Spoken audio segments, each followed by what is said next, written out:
Halo teman-teman, welcome back to my channel. Hai, apa kabar teman-teman semuanya? Aku berharap teman-teman dalam keadaan sehat-sehat dan penuh dengan sukacita. Di video kali ini, aku mau bahas tentang topik yang banyak banget teman-teman request di Instagram tentang bagaimana cara mengatur keuangan di tengah pandemi saat ini. Semoga kalian suka ya dengan video ini.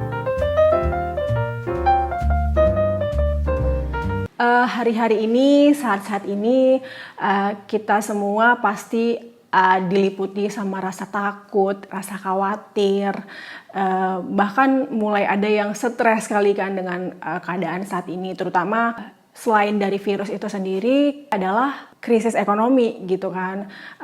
Hampir semua lini usaha itu kena dampak dari pandemi ini gitu. Di perusahaan aku sendiri pun sangat terkena dampak gitu atas pandemi ini gitu loh. Jadi efeknya adalah saat ini kita lihat banyak perusahaan yang ada yang tutup sementara, ada yang melay-off karyawannya, dan mungkin di sekitar kita juga ada gitu kan, kita lihat yang terkena dampak seperti PHK, dirumahkan, bahkan ada gajinya yang dipotong gitu karena sudah kerja dari rumah gitu kan.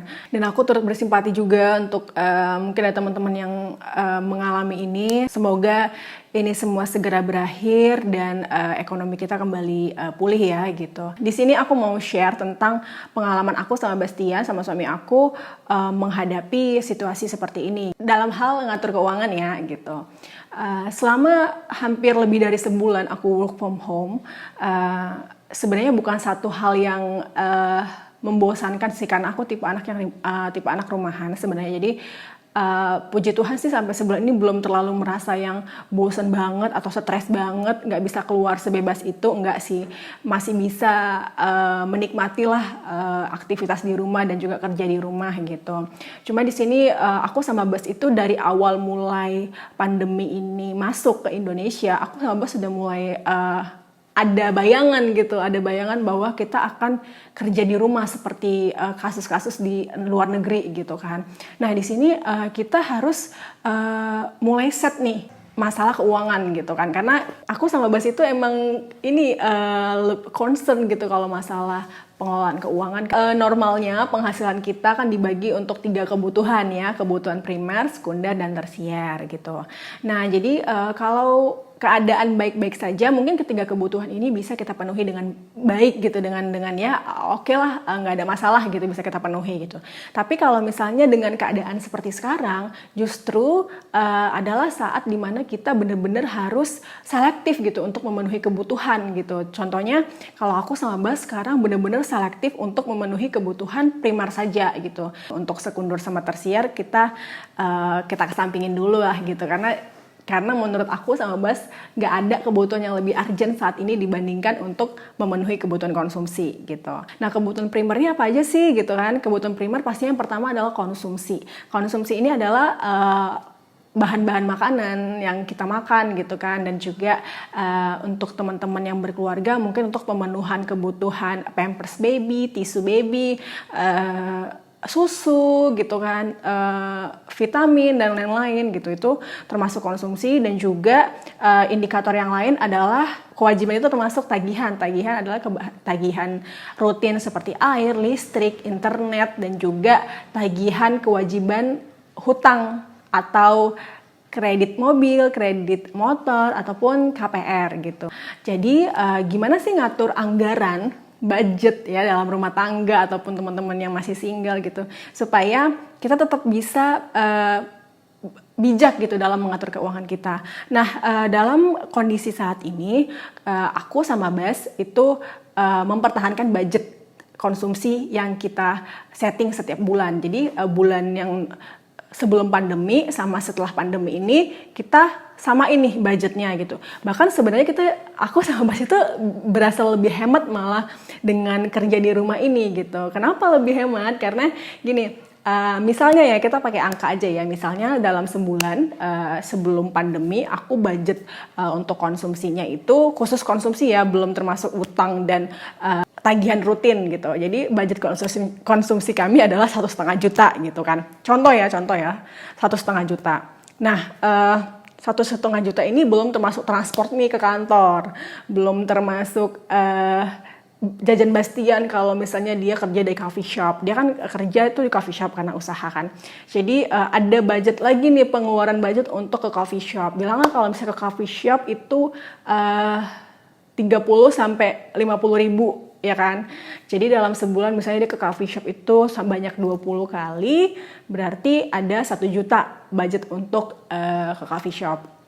Jadi kalau untuk snack kita sih gabungin di 1,5 juta budget konsumsi. Jadi kalau misalnya normal nih ya budget konsumsi plus coffee shop itu sekitar 2,5 juta. Kalau misalnya tagihan internet, air, listrik itu ya ada pengeluaran rutin lah kayak gitu ya.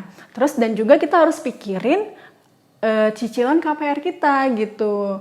Nah jadi dengan adanya keadaan saat ini aku sama Bas tuh bener-bener strict, bener-bener kayak mana ya, kita tuh harus nggak boleh lebih lah dari segini. Kalau bisa kita kalau bisa ada yang kita tabung lagi gitu kan. Jadi kemarin kita mutusin misalnya dari yang 1,5 juta pertama konsumsi kita naikin jadi 500 ribu jadi 2 juta gitu kan. Jadi 2 jutanya itu kita alokasikan untuk makan, snack, semuanya itu dalam sebulan 2 juta, nggak boleh lebih. Kenapa kita begitu? Karena kita kan nggak tahu kan ke depannya pandemi ini akan segera berakhir kapan gitu. Kita bahkan sampai sekarang ini kurva penularannya aja masih belum ada tanda-tanda menurun gitu kan, masih terus naik, bahkan udah mendekati lebaran gitu. Kita nggak tahu kan ke depannya gimana gitu, dan belum tentu juga kita akan terima THR nantinya, kita gimana gitu kan. Jadi aku sama Bas harus setting nih, wah kalau misalnya kita ada di keadaan terburuk, kita harus terus menuhi nih kebutuhan konsumsi kita gitu, kebutuhan utang kita gitu. Jadi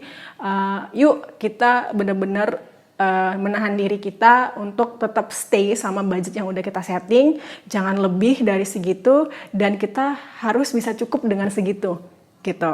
Jadi sebisa mungkin tidak mengambil tabungan yang selama ini sudah kita tabung gitu. Jadi tabungan ini tuh sebagai apa ya, sebagai cadangan kita lah nantinya gitu. Karena kan kita nggak tahu keadaan ke depan gimana. Nah justru tantangannya di rumah ini banyak sebenarnya gitu. Aku pun ngalamin kok banyak tantangan gitu. Apa ya, kalau di kantor kan kita diawasi lah setidaknya gitu kan. Tapi kalau misalnya di rumah kan kita bisa curi-curi waktu gitu. Nah justru lebih sering tergoda untuk belanja online gitu. Nah gimana sih cara kita nyikapin ini gitu? Kalau dibilang solusinya uninstall sih enggak juga gitu kan. Karena someday kita pasti butuh platform belanja online gitu. Jadi bukan uninstall sih caranya, tapi balik lagi gitu ke diri kita, yuk kita tanya gitu, ketika kita buka aplikasi ini dan kita ngeliat barang yang pengen kita beli, kan kita masukin nih ke keranjang atau ke basket kita gitu. Sebelum kita check out, bener nggak sih kita butuh barang ini gitu. Tapi kalau memang itu benar-benar urgent ya sih, ya pasti harus kita beli. Tapi kalau misalnya memang enggak ya, coba ditahan dulu gitu. Balik lagi, kita ingat gitu kalau saat ini menjadi lebih bijaksana gitu dalam menyikapi pengeluaran kita gitu. Terus kalau misalnya untuk masalah baju, sepatu, kebutuhan sandang lainnya, untuk saat ini menurut aku bukan waktunya kita untuk fokus sama belanja seperti itu, karena kita juga di rumah kan, mau kemana, ke kantor juga belum ada kepastian masuk kantor kapan gitu ya kan. Terus kalau misalnya nih gimana cara kita supaya nggak panik buying gitu. Selama sebulan ini aku ngelihat nih, selama pasar ataupun supermarket itu masih boleh buka, sebenarnya kita nggak harus nyetok banyak barang gitu, nggak harus panik buying gitu. Kita stoklah barang-barang atau belanjaan yang akan kita konsumsi itu sesuai gitu loh sama kapasitas kita gitu, sama kebutuhan kita gitu. Jadi kalau misalnya aku sendiri karena memang udah nggak bisa keluar sebebas itu, pastinya akan nyetok. Tapi aku batasin nih, stoknya adalah seminggu aja gitu. Jadi dalam seminggu ini aku beli sayur, daging, buah yang bener-bener akan aku konsumsi. Jadi dengan aku bikin meal plans gitu, kayak rencana masak, rencana belanja gitu, itu malah justru ngebantu aku untuk mengontrol apa aja yang harus aku beli di pasar ataupun supermarket gitu. Terus perlu nggak sih kita beli banyak masker, beli banyak vitamin, beli hand sanitizer banyak kita timbun? Justru sebenarnya gini, kalau kita di rumah kita kan sebenarnya nggak terlalu butuh banyak masker dan hand sanitizer kan gitu. Lebih penting sebenarnya itu mencuci tangan gitu. Kecuali kalau emang kita keluar, kita yang emang masih kerja di luar, memang butuh hand sanitizer sama masker gitu. Ya penuhilah sesuai kebutuhan kita gitu. Tapi kalau kita yang di rumah, justru mendingan kita berkontribusi untuk kita sumbangkan mungkin, atau biarin aja stok yang ada di pasar itu dibeli sama yang membutuhkan kayak gitu. Kalau untuk vitamin, aku sendiri bukan aku sok sehat, bukan aku sok mengerti tentang kesehatan gitu. Aku sendiri berpatok pada ini ya, protokol-protokol kesehatan dari pemerintah. Aku pasti ikuti itu semua. Kalau untuk vitamin sendiri, aku nggak nambah malah sebenarnya dari sebelum pandemi ini. Sebelumnya kan aku konsumsi minyak ikan dan juga asam folat. Asam folat ini ada rekomendasi dari dokter aku kan, karena aku emang butuh untuk zat besi aku. Tapi untuk vitamin C sendiri, aku sama suamiku tidak konsumsi kalau kita tahu keadaan kita, kondisi badan kita sehat gitu. Karena kan setiap hari kan minum lemon, minum jus jeruk. Aku concern sama makanan ya, lebih concern sama makanan gitu. Jadi menurut aku belum membutuhkan lebih banyak vitamin dari dua ini gitu. Jadi kecuali kalau misalnya kita udah mulai ngerasa badan kita nggak enak, contohnya kita mau flu, kita mau batuk, kita mau radang tenggorokan, itu sebenarnya tubuh kita kan ngasih sinyal kan, ngasih tahu, oh ini kamu akan sakit nih gitu. Di situ menurut aku mungkin perlu gitu untuk nambah asupan si suplemen atau vitamin ini gitu. Nah kalau misalnya vitamin C kan sebenarnya nggak mahal banget kalau kita belinya Redoxon, kita beli Imbus ataupun Estercy, itu kan masih bisa dijangkau lah harganya. Jadi harusnya tidak menambah banyak pengeluaran gitu. Nah, kalau misalnya teman-teman yang punya investasi di beberapa platform, contohnya misalnya tabungan berjangka atau reksadana atau investasi lain, apakah perlu diambil nggak saat ini gitu, atau perlu dijual nggak saat ini? Menurut aku sih, kalau teman-teman nggak membutuhkan terlalu urgent ya tetap aja biarin aja gitu. Contohnya seperti aku main reksadana ya. Reksadana aku mungkin ya pasti turun lah, semua tuh bener-bener bergejolak sekarang kan, turun minus malahan, terus kayak ya aku biarin aja gitu. Ya aku percaya sih ini pasti berakhir ya. Jadi kalau saat ini aku emang nggak butuh dan aku masih bisa cover semuanya kebutuhan aku dengan penghasilan aku, ya ngapain diambil juga ini investasinya gitu.